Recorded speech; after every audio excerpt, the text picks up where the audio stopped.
Welcome to another episode of Geeks Keep You Running. This is Season 2, Episode 15, entitled Crowdstrike, What Happened? As always, Geeks Keep You Running is brought to you by Piedmont Technical Experts, where they keep you running. Hosted by Jonathan Beck. Welcome to Season 2, Episode 15 of Geeks Keep You Running. I'm your host, Jonathan Beck.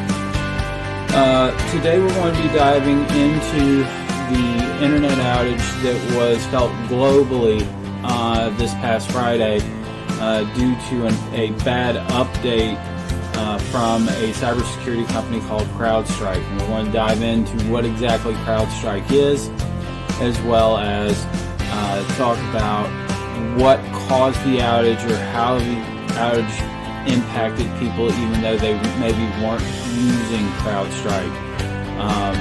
And then we'll be talking about ways that you can mitigate the potential risk of a vendor using a product that breaks even if you don't use that product. So let's dive right in.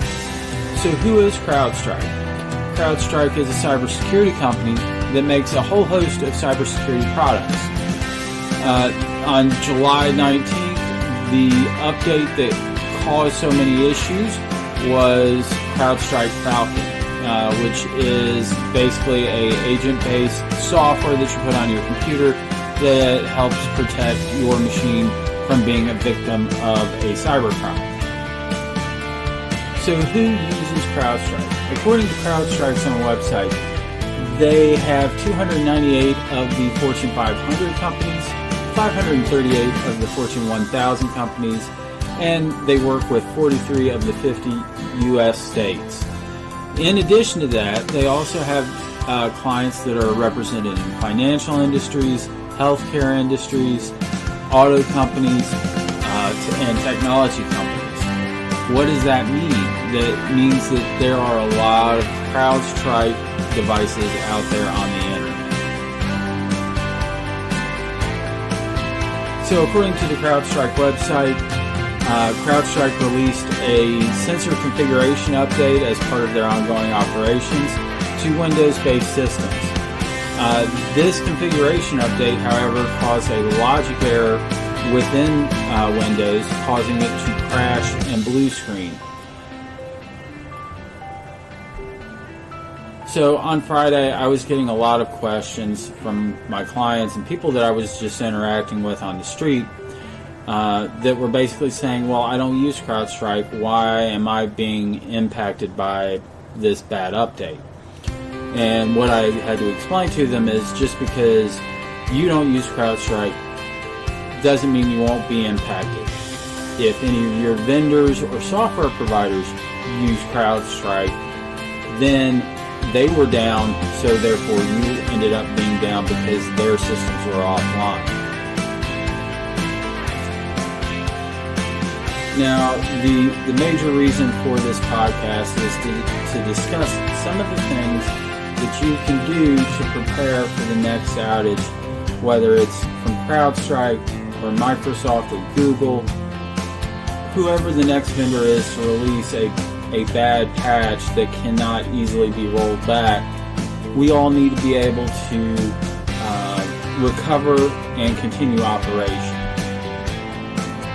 So my number one recommendation is to have a backup plan in place to address business critical applications not being available.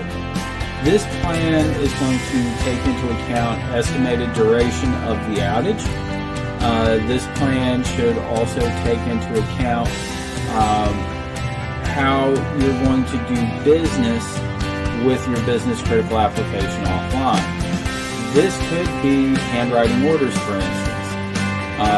Then part of your plan would need to be, once that business critical application is up and running, how do you get those handwritten orders into your business application? You may also have a backup business application that you can directly put orders in that may be available. If that's the case, again, have a plan on how you get those orders from that system into your primary system once it becomes available. And in the most extreme cases, it may make more sense that your backup plan is to be closed for that day. Again, that's a business decision. Regardless, you need to have a well-documented plan on how to address your business-critical applications not being available. Friday, July 19th, 2024 was documented as being one of the largest outages on the internet of all time. It certainly caused a lot of disruption to a lot of businesses and to a lot of individuals.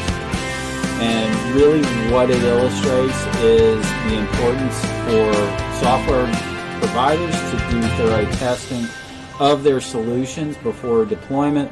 It also illustrates the need for us as individual business owners to have a backup plan in place if our primary business applications are down. How do we continue to do business? So those are the takeaways that I would recommend everyone take from this episode of Geeks Keep You Running. Well, that's it for this episode of Geeks Keep You Running. I hope you found this episode informative, and I hope you enjoyed it. If you did, please like, share, subscribe, and sign up to receive notifications for new videos from Geeks Keep You Running and Piedmont Technical Experts. Until then, keep running.